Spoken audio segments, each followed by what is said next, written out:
Hello children, we are in the second chapter, Is Matter Around Us Pure? Okay, in the previous video, we learnt about concentration of a solution, saturated and unsaturated solution, and solubility. In this video, we will learn about physical and chemical changes and separating techniques, okay, to separate components of a mixture. So let's start. Now there are different types of changes that takes place around us. In some changes new substances are formed, while in some changes no new substances are formed.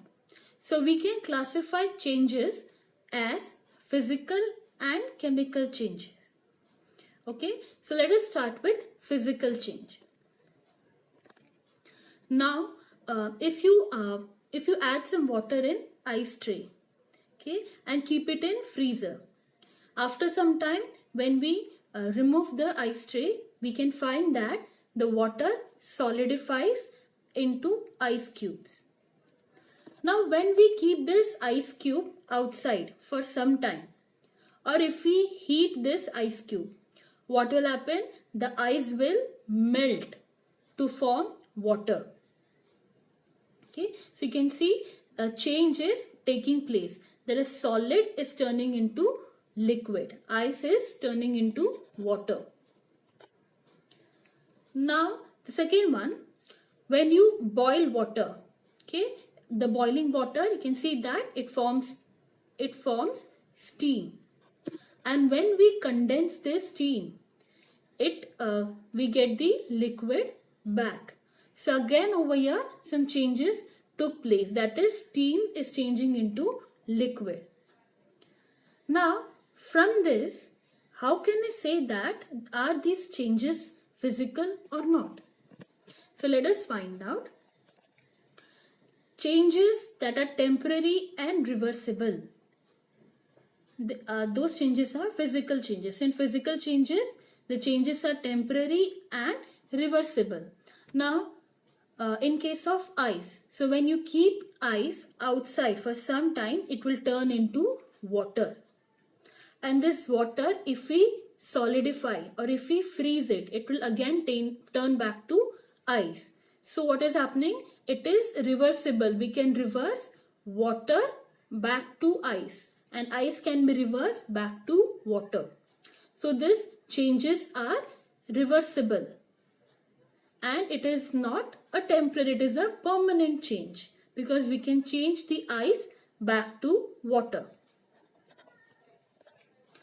No new substance are formed. So in physical changes, no new substances are formed. Like ice turns to water. So where nothing new is formed, because both ice and water, they are made up of water molecules. So nothing new is formed. Individual properties of substance are retained in physical change. It means in water, the property of water molecules are retained. So nothing is changed. The change is only in the physical state, size and appearance. So water is when you cool it, it will turn into ice cube. So over here state is changing from liquid, it is turning to solid. Size might change, even some appearance will change. Water was liquid form, so when you freeze it, it turns into solid. We get a form of cube. So the appearance changes. Clear? So in physical change, no new substances are formed. They are temporary and reversible. Okay. Individual, that is properties of substances are retained, and the change is only in terms of size, appearance and physical state. Now you can see over here, it's an example of making a solution. So making a solution is a physical change. In this we can see that when you add salt to water, the salt will dissolve in water. Okay, it will completely mix with water and it will form a solution. So in this, nothing new is formed, no new substance is formed. Only salt is mixing with water, right? And it is reversible. We can reverse it back. It means we can get the salt back from water. When we evaporate the water, we will get the salt back. So it is reversible. And property of salt is retained. The property of salt is what? Saltiness. So when you taste the water, you will find the water is salty. So individual property of substance is retained. So I can say that making a solution is a physical change. Breaking a glass. Okay, breaking a glass tumbler. So when you break a glass, it will break into pieces. So when you take a piece, you'll find that still that broken piece is made up of glass only. So over here, no new substance is formed. Okay, only glass is there, but it is only glass, and that too in broken pieces. So nothing new substance is formed. Only the appearance has changed. Appearance and size will change, but no new substance is formed. So breaking of a glass is a physical change. Glowing of an electric bulb. So when you switch on, what will happen? The electric current will pass through the filament. The filament will become white hot and it will glow to produce light. And when we switch off the current, what will happen? The filament will go back to its normal condition and it will stop glowing. Okay, so over here it is a reversible change. Nothing new is formed. So glowing of an electric bulb is an example of physical change. Okay, now we'll go through some examples of physical changes. Okay, melting of wax, melting of butter. Okay, these are all physical changes because wax and butter, when you solidify, again we will get the same thing back. So it is reversible. Only the appearance might change, but it is reversible. Dissolving salt in water, that is making a solution. Again it is reversible. Just now we have seen in the example. Mixing of iron filings and sand. So when you mix iron filing and sand, what is happening? Both iron filings and sand are getting mixed with each other. We can separate both iron filings and sand. So over here nothing new is formed. Making a fruit salad from raw fruits. Fruit salad means what? We are cutting the fruits. So nothing new is formed because each piece remains a fruit only. Breaking a chalk piece. So when you break chalk piece, what will happen? The broken chalk piece will still be a chalk. So nothing new is formed. Stretching of a rubber band. So when you stretch a rubber band, what is happening? The appearance changes. Nothing new is formed. And we can, when you remove, and it will again come back to its original position. Cutting or tearing of a paper or cutting of grass. It's a physical change because what are we doing? We are just cutting the paper. So when you tear the paper into small pieces, still it remains a paper only. No new substance is formed. Rotation of a fan. Same like glowing of electric bulb. Sublimation. Sublimation of solid. We have learnt in first chapter sublimation. That is, when you heat solid, it will change into vapor. And that vapor on cooling will change back into solid. So it is reversible. Nothing new is formed. Melting of ice cream. Okay, again here what is happening? When ice cream melts, solid turns into liquid. Change in physical state. But nothing new is formed. No new substance is formed. So it is a physical change. Okay, so we have done with physical change. So remember some points. In physical change, no new substance are formed. The changes are reversible. And when we say change, it can be in terms of state, size and appearance. Now we will come to chemical change. Now when you burn a paper, okay, what will happen? You can find that when the paper is burnt, it will turn into a black color powder, right? It turns into a black color powder or ash. Iron nail. When an iron object or iron nail is exposed to air and moisture, what happens? A brownish reddish layer starts forming on the iron nail. That is called as rust. Rusting of iron. So these two are examples of chemical changes. So let us find out what are chemical change. And chemical change, the change, it is permanent and irreversible. It means we cannot reverse it back. So like when you're burning paper, so once the burning is done, the paper will turn into black color ash. So that ash, we cannot reverse it back to paper. So it is irreversible and it is a permanent change. Now, one or more new substances are formed in chemical change. So what is happening? Paper, when you burn paper, it changed into a new substance, that is a black color powder. Iron nail, where it was exposed. So what happened? A reddish brown layer, a rust layer formed on the iron nail. So over here what is happening? Some chemical reaction is taking place. So there is a change in the chemical composition. Individual properties of substances are not retained. Okay, it means the properties will definitely change because over here there is some chemical reaction taking place. There's a change in the chemical composition. So the properties of substance will not remain the same.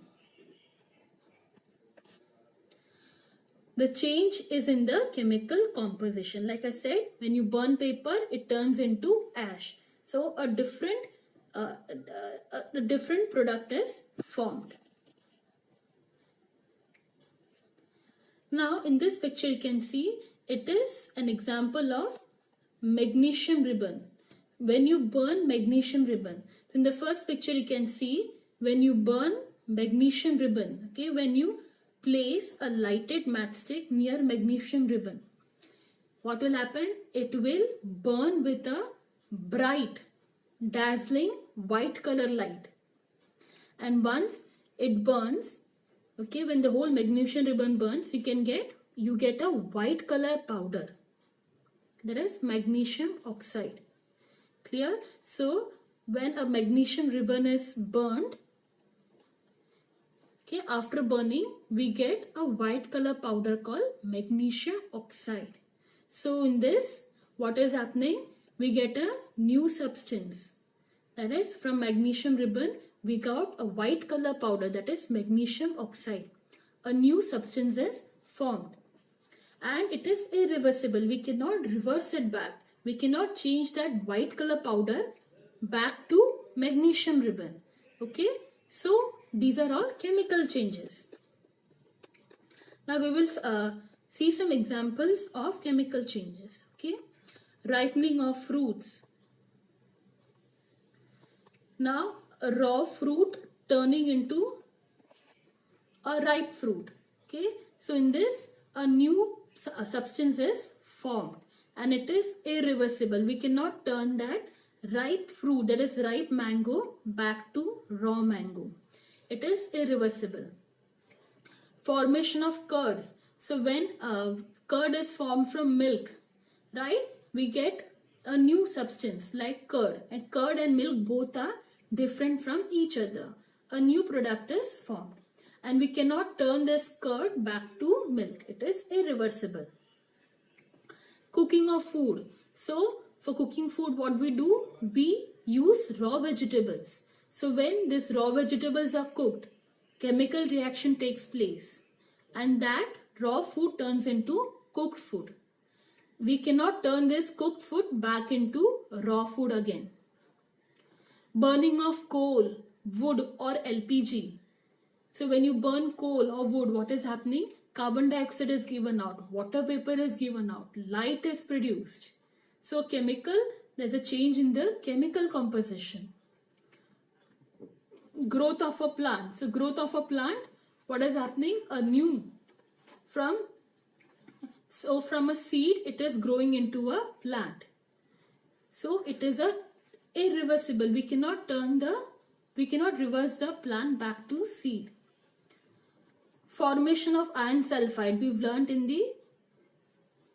learned in this chapter, right? So when you heat iron filings and sulfur powder, it turns into a black colored compound called iron sulfide. So iron sulfide, we cannot reverse it back to get iron filings and sulfur powder. Cutting of a tree. So once a tree is cut, we cannot reverse it back. Digestion of food. The food which we eat, it is digested, right? So chemical change is taking place. Frying of roti. So when you fry the roti, it is like cooking, frying, everything comes under chemical change. Burning of magnesium ribbon. Okay, these are some examples of chemical change. Now burning of candle. Now can you tell me, burning of candle, is it physical or chemical change? Okay, burning of candle shows both physical as well as chemical change. Now how physical change? So what happens when we heat the candle?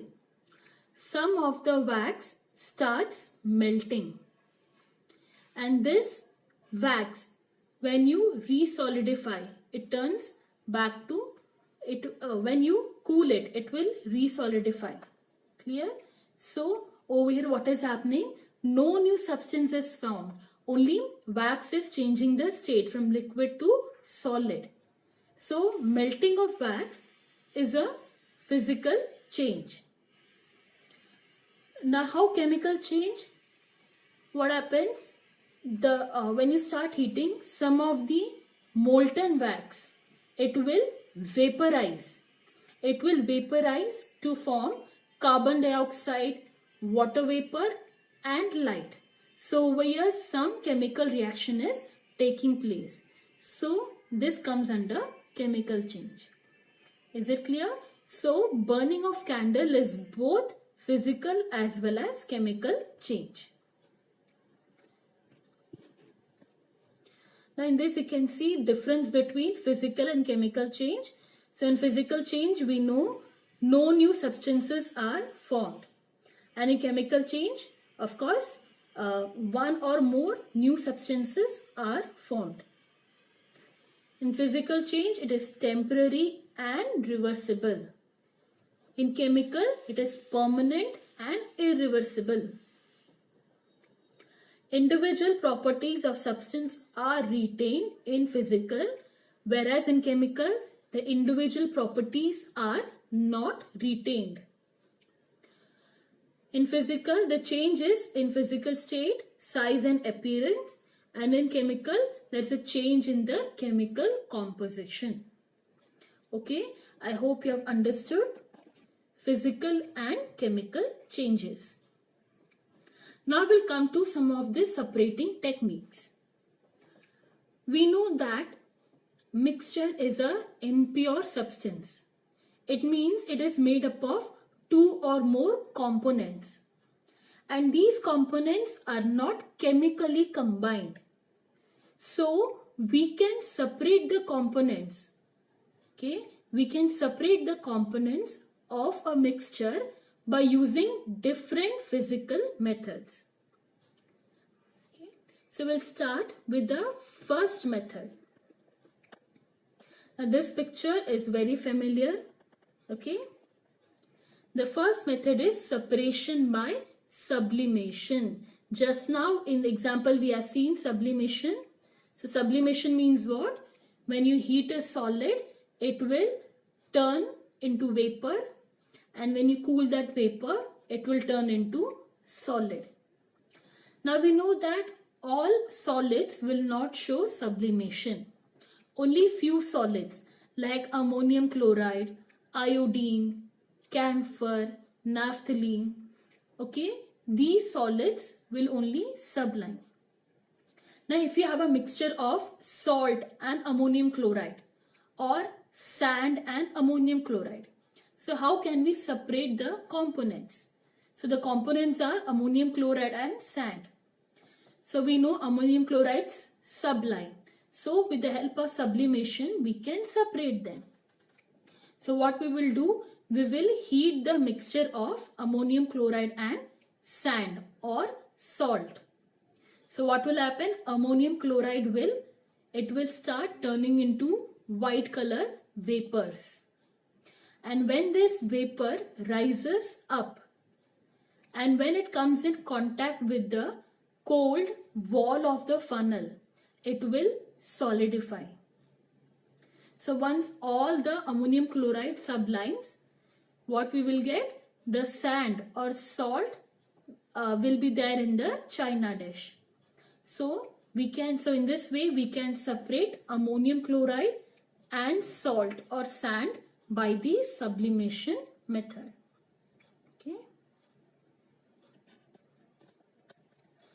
The next separating technique is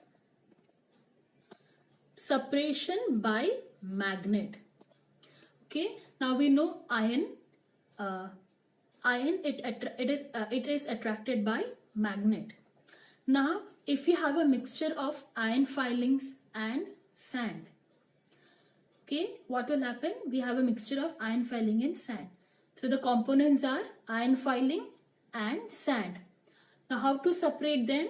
We will separate the components by using magnet, because you know iron filings will stick, it will get attracted to the magnet. So if you bring a horseshoe magnet close to this mixture, all the iron filings will stick to the magnet. So in this way we can separate iron filings and sulfur powder. We'll get them separately. Okay. So if a mixture contains iron as one of its constituents, we can separate it by using sand. We can separate it by using magnet. Okay. So if you have a mixture of iron filings and sulfur powder, if you have a mixture of iron filings and sand, okay, we can separate them by using magnet. Now in the factory, they get waste material, okay, they get heap of waste material. Now this waste material also contains iron. It also contains iron material.